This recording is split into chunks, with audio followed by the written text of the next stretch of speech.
You are listening to the So Now What podcast with Lana Manikowski, episode number 10. So now what? These three words raced through my mind time and time again during my journey through fertility treatments. I tried desperately to have a child, but never was able. I yearned for a community to join that could understand my struggles. I couldn't find one, so I created one with the So Now What podcast. I love that you found us. Hello, hello, you beautiful and brave, amazing humans. Hope everyone's week is off to a good start. I'm excited to learn what you were able to gather from last week's podcast when we talked about failure and how we have a fear of it. I worked with two clients this week that actually were making pretty big decisions regarding career changes. And there's a lot of that indecision that comes in. Am I making the right choice? Am I going to be happy? Am I going to be letting people down if I don't show up for them as I think they're expecting me to? And I think that we made some great inroads with people just realizing that no matter what decision you make, as long as you believe in yourself and believe in the reason you have to make it, there's no fear in the failure. Because failure is just simply a thought and something that we can choose to keep us from moving forward, or something that we can choose to learn from about ourselves, something that we can get excited to see how we do in a different environment. So send me a DM or send me a message and let me know what's something that you recognize this week that would have traditionally scared you because you feared failing, but maybe you took a chance this week to try something different and do something new. So now is a perfect time to transition to a topic that may be foreign to some, but something that I think will definitely pique your interest. It's called buffering. What's buffering? Well, I'll give you a couple different examples of how I describe it. So it's avoiding a feeling or avoiding feeling a feeling because of the discomfort it'll show you.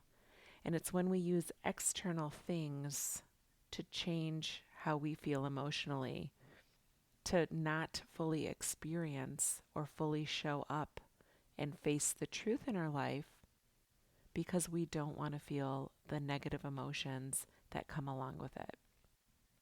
So when we take part in an action or an activity to keep ourselves from fully experiencing our lives, or when we decide not to show up and face the music, our brain is wired to believe that we should have more pleasure in our life, so it seeks things outside of us to decrease our pain.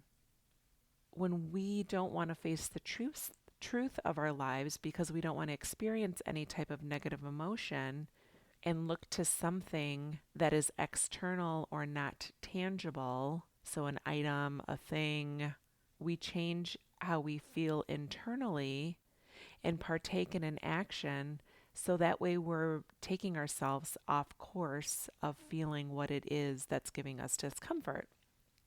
We think there's something wrong with us if we're not happy all the time. And so we buffer because we feel entitled as humans to feel happy and pleasure all of the time. And as you're listening to this, you're probably thinking, of course, it makes perfect sense that we'd want to increase our pleasure and reduce our pain. Isn't that what we're trained to do as humans? So you might have heard of the term dopamine, and it's a term that's thrown around a lot. And according to my research, I looked at Harvard Health Publishing, dopamine can provide an intense feeling of reward. And dopamine is most notably involved in helping us feel pleasure as part of the brain's reward system. So something like alcohol, shopping, smelling cookies baking in an oven, having a cocktail, all these things can trigger dopamine release or a dopamine rush. So this feel-good neurotransmitter is also involved in reinforcement. And that's why once we try one of those cookies or have a glass of wine, we might come back continually for 1, 2, 3. So, in today's day and age, when there's countless ways to seek pleasure, we're constantly bombarded with ways to feel pleasure. So, eating, drinking, shopping, scrolling social media, playing a game on your phone, consuming alcohol, the opportunities are countless and more accessible now to us than ever. And the external pleasure providers, i.e., corporations and organizations that make money on delivering pleasure to us, have found a way to make us believe that we are definitely needing this type of pleasure for survival. When these organizations and corporations take advantage of that by playing into our desire to seek pleasure, we sometimes see those actions almost seem like they're important to our survival. And they become so important to us because they've tricked our brains into thinking that that pleasure or that dopamine hit is the most important thing that we could possibly seek in our lives. It becomes a recurring issue in our lives because pleasure wants us to generate more pleasure. So the more we purchase, the more we purchase, the more we cocktail, the more we cocktail, the more we snack, the more we snack, the more we scroll social media, the more we continuously scroll social media. And then we begin to expect that we're entitled to experience pleasure all the time. We feel that there's always an escape from our negative emotion at a hand's reach. You can just, boom, pop on your phone, get on Instagram, get on Facebook, TikTok, whatever it is, and just take yourself out of any type of negative emotion you're feeling and immerse yourself in the entertainment of that. And we can always feel pleasure at the blink of an eye because it's so immediately available to us in so many ways. So you may be listening and thinking, of course, life's a hard battle. Doesn't it make sense that we would just buffer our way through it to make it to the end? Eat as much as we want, drink as much as we want, scroll as much as we want, buy whatever we want, and go into debt. So I hate to be your bearer of bad news, but all that pleasure does not add up to happiness because of that equal and opposite consequence that comes with all the false pleasures. And false pleasure is referenced as something your brain has an inordinate reaction to. False pleasure allows us to escape into this pleasure place, and it allows us to buffer from reality. I mean, it would definitely be peachy if we could have all those pleasure after pleasure with no consequence, just positive, positive, positive stuff. And all of us would be in Pleasantville on the same happy train, and nobody would care to strive for anything in their life because they were never challenged by anything and only experiencing pleasure. And we feel so much pain on the other end of these false pleasures because once the initial pleasure has subsided and the bag of chips is empty, you step on the scale on the next morning and you're in despair, and we're like, oh, I wish I did not have this buffer in my life. Eating that bag of chips when you come home to an empty house after work may offer a temporary release from negative emotion, but what it's really doing is taking you away from feeling that negative emotion. And those emotions always come back harder than they started. So when you go out and buy yourself a handbag that you can't afford, you have that quick rush of pleasure about it, and then you have a credit card to pay. And then you have the lack of money, and then you stress about it because you bought this bag that gave you minutes of pleasure while purchasing it and posing in the mirror with it on your shoulder. But now you're going to stress about how you're going to pay for it. There's always an equal and opposite consequence that makes it so that the false pleasure is never really worth it, even though in the act of doing it, we tell ourselves that it is. You can actually trade all of the false pleasures in your life for well-being. And when you choose to go with well-being over a false pleasure, you'll start to offer yourself an opportunity to gain confidence. And then that confidence starts to create more confidence. And the more confidence you have, the more centered you feel, the more well being you have, and the more you have to give and offer the world.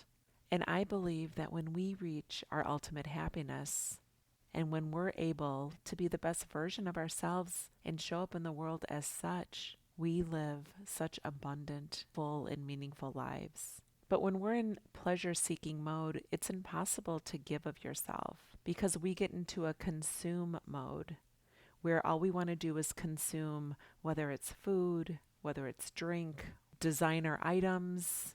I want, I want, I want. Consumption, consumption, consumption. And in that mode, we're basically circling on a spin cycle of false desire that never gets us to satisfied. It's like the whole running with the Joneses, where you're trying to one up and have more and do more and travel more and have a bigger house than, have a greater closet than, have a bigger car than. You're always trying to outdo the person next to you by consuming, consuming, consuming. But you can't really get enough of something you don't really want. And if you're trying to escape a feeling of something that is not bringing you pleasure, you're always going to have to be escaping in order to cope. Could you begin to imagine what your life could be like if you didn't buffer? Imagine what you're so afraid of. What is that feeling that you're so afraid to feel that eating a cupcake, drinking a bottle of wine could take away for you? And with the holidays coming up, many women who've tried to have children and can't are starting to dread upcoming gatherings and conversations and questions around the status of their motherhood. So Aunt Sally asks you when you're going to have a baby. And in order to escape the discomfort of the conversation, you go over to the appetizer table on Thanksgiving and you eat, because the act of eating in your mind allows you to detach from the words that were just asked of you. And it appears that digging into a cheese ball it decreases the discomfort you feel, because clearly Aunt Sally does not know how devastated you are because you've spent the last 2 years in IVF hell and you weren't able to have a baby. But that quick dopamine hit in our brain that we get from eating the shit out of this cheese ball with Ritz crackers is a positive thing because of the relief it offers us. And then here you are, less and less aware of the discomfort you're having because you're focused on the food you're eating instead and getting pleasure from the bites of the cheese ball and the Ritz cracker just to escape your conversation and your thoughts about your conversation with Aunt Sally. And then fast forward to the end of the night where you're feeling sick, your pants are tight, tightness in your throat because you're so absolutely stuffed, and there you are judging yourself for the amount of food that you inhaled. And then guess what?